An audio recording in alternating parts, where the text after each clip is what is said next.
Мен мына борщымды орыстар көрсе точно жылайтын болды. Олай болса кеттік. Бүгін кешкі асқа бізде борщ по-казахски. Ең алдымен етті қуырып аламыз, үстіне пияз қосамыз, екеуін қуырып, біраз тушить етеміз. Үстіне теркадан сәбізді өткіземіз. Болгарский перец қосамыз, тағы кішкене тушить етіп, пока капустамызды турай береміз. Капустаны турап болғасын, үстіне свекламызды қосамыз.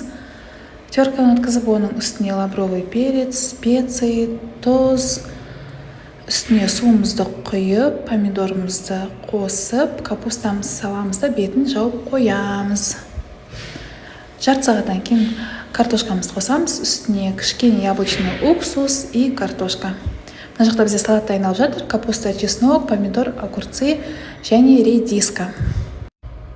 Үстіне перец, тұз, майонез және по желанию укропымызды қосып, бәрін араластырып салат дайындаймыз. Мында біздің борщымыз дайын. Үстіне зелень қосып, кешкі асымызды ішеміз.